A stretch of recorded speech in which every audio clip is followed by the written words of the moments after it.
For what? For going to a clinic, an abortion clinic, and praying on a sidewalk outside the abortion clinic. This is Mark Houck and his beautiful family at Mass.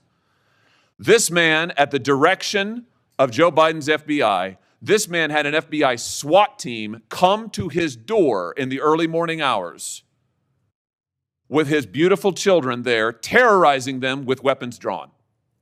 He was then arrested and prosecuted. And fortunately, a jury acquitted him. This is what was happening under Joe Biden.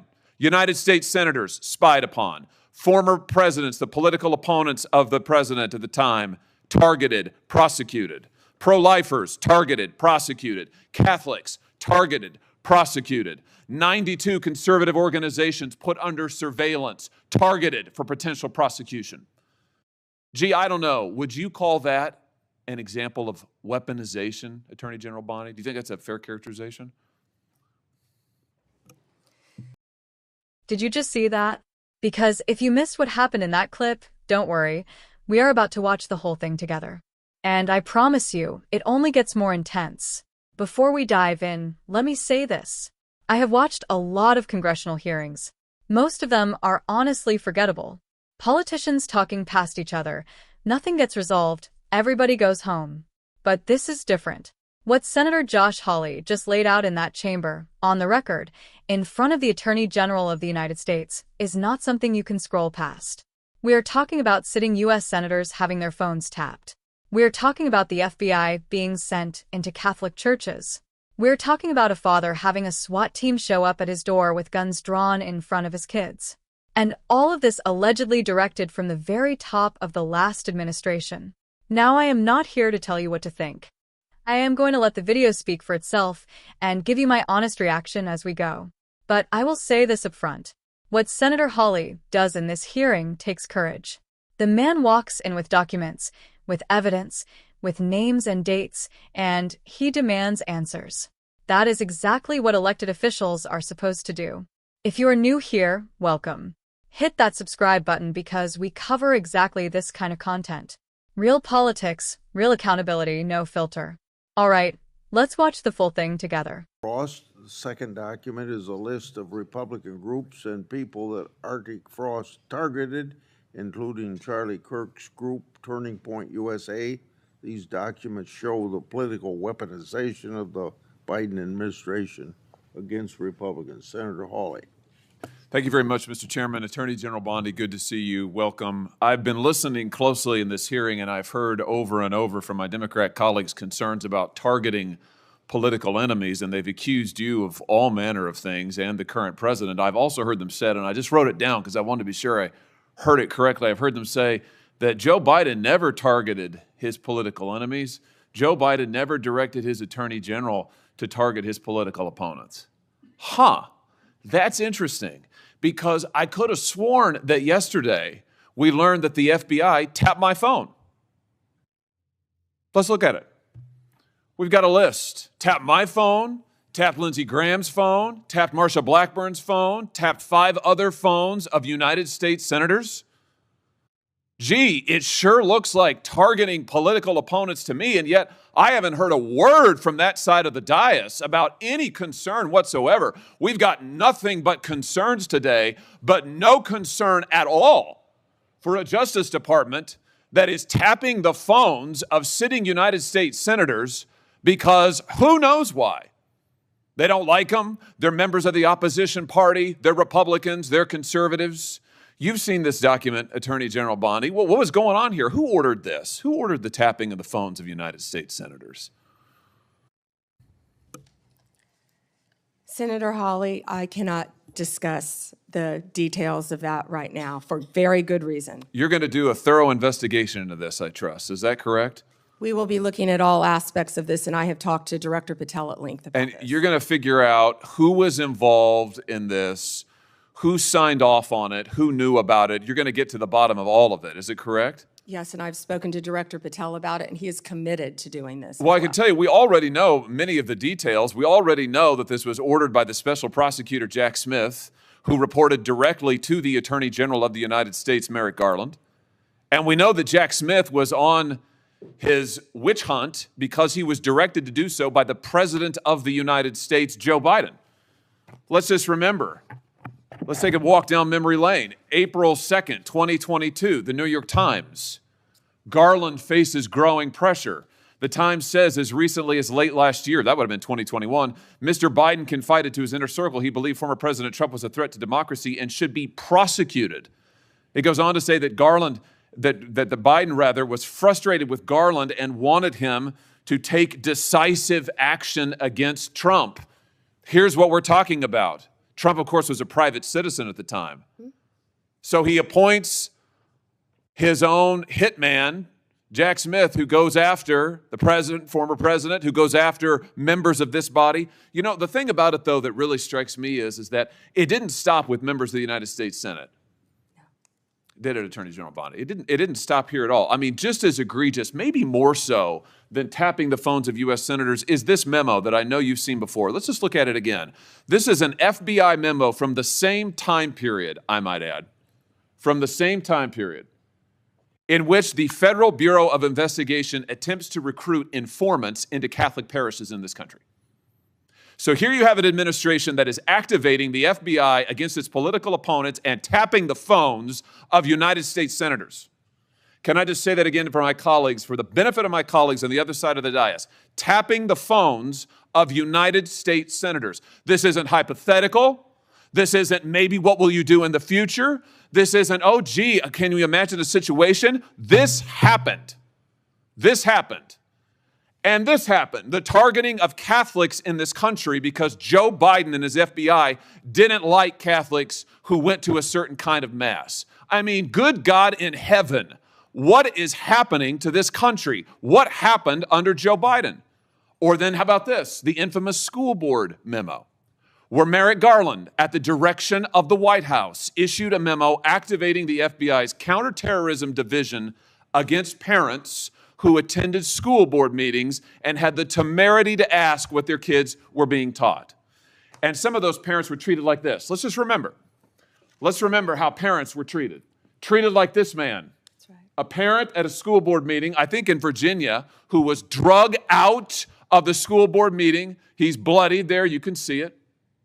And what was the response of Joe Biden's DOJ and FBI? It was to issue a memorandum saying that people like this ought to be investigated by the counterterrorism unit.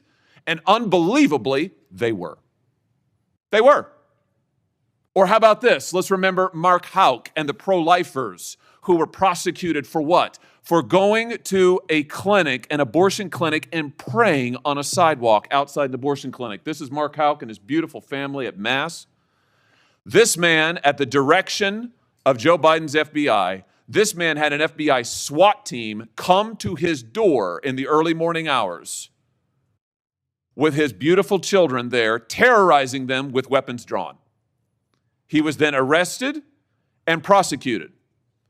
Unfortunately, a jury acquitted him. This is what was happening under Joe Biden. United States senators spied upon. Former presidents, the political opponents of the president at the time, targeted, prosecuted. Pro-lifers, targeted, prosecuted. Catholics, targeted, prosecuted. 92 conservative organizations put under surveillance, targeted for potential prosecution.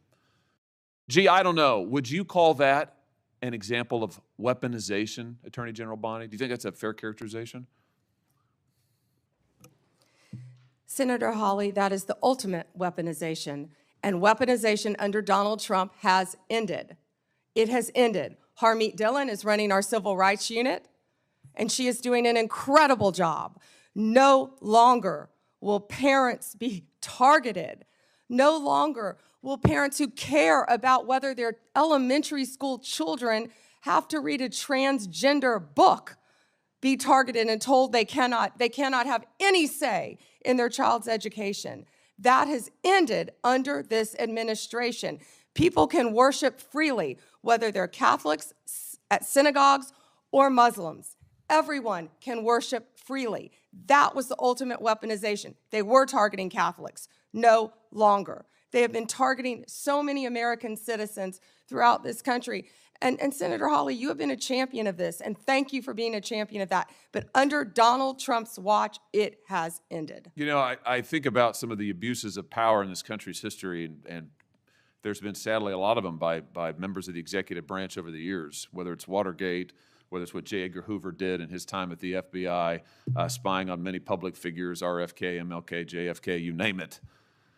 And I just have to say, what we now know happened in the last 4 years under this administration surpasses all of that.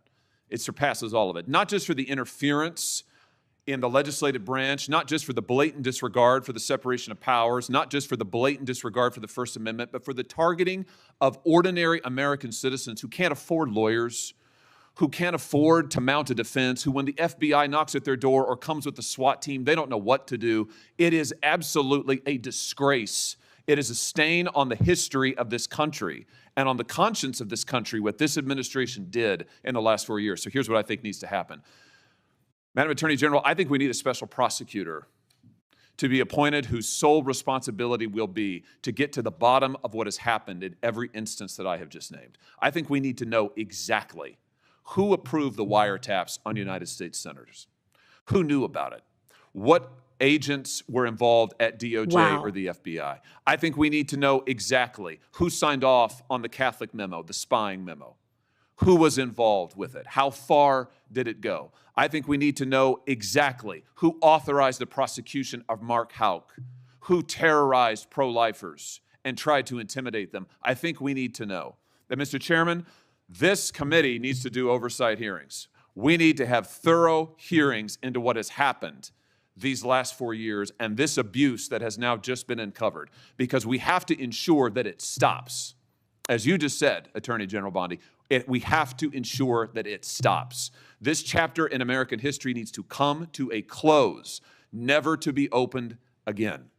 The use of the most powerful law enforcement bodies in the world against ordinary citizens and political opponents must end once and for all. And we have a chance to do it, and it needs to be done with a thorough investigation, full transparency, and those who violated laws need to be prosecuted.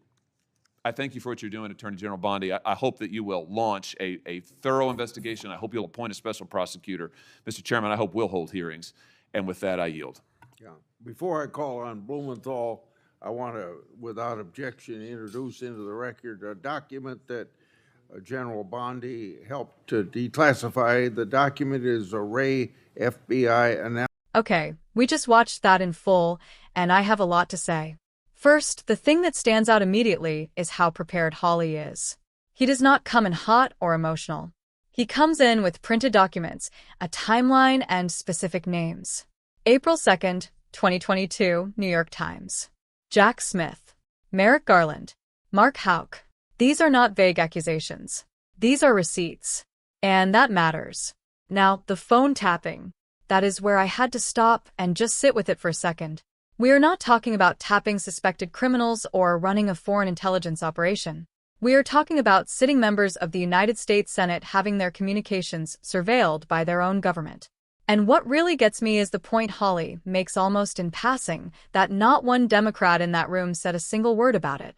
They came into that hearing full of concern about political targeting, but somehow the documented targeting of Republican senators does not even register. That tells you a lot about where some people's priorities actually are. Then we get to the Catholic Church memo, and honestly this one is the most disturbing thing in the entire video for me. The FBI being directed to send informants into Catholic parishes to monitor people based on their religious practice. That is not what the First Amendment looks like. It does not matter what faith you are. If the government starts treating your place of worship as a surveillance target, that is a line that should never be crossed. The school board situation, I remember clearly from when it was happening. Parents were being called extremists in the media. Now we know the counterterrorism division of the FBI was literally being pointed at them. At parents who showed up to a public meeting to ask what their children were being taught. That is their right. That is not terrorism. And that footage of the father being dragged out bloodied should make every American uncomfortable regardless of where they stand politically. Then there is Mark Houck, a man who prayed outside an abortion clinic. That is it. And the DOJ sent a SWAT team to his home at dawn, weapons drawn, in front of his children. A jury acquitted him, which means 12 ordinary Americans looked at the government's case and said no. But the message was already sent. This is what happens when you step out of line. That is what Hawley captures so well at the end of his statement. The people most hurt by all of this were not politicians with legal teams and media platforms. They were ordinary citizens who could not afford lawyers, who did not know their rights, who opened their front door one morning and found the full force of the federal government standing there. That is the real story. Attorney General Bondi's response is worth noting too. She does not hedge or give a non-answer. She says on the record that this is the ultimate weaponization and that it has ended. She commits to a full investigation alongside FBI Director Patel. Whether you trust that or not, and I think we should all watch closely and hold them to it, the fact that it is being said publicly and on record is significant. Hawley's closing demand is the right one. A special prosecutor, full oversight hearings, transparency, and real accountability for anyone who broke the law. Not political theater. Actual consequences for anyone who abused the most powerful law enforcement apparatus in the world against the very people it was supposed to protect. He invokes Watergate and J. Edgar Hoover, and I think he's right too. Because what is being described here, if it holds up under investigation, is genuinely historic in the worst way. This was not one scandal. It was a pattern. Senators, a former president, pro-life activists, Catholic worshippers, parents, conservative organizations, one after another. History is going to have a lot to say about this period. And Senator Hawley stood up in that room and made sure it was said now on the record with evidence, demanding answers. That to me is what accountability looks like. If this video made you think, share it and let's talk about it in the comments. I will see you in the next one.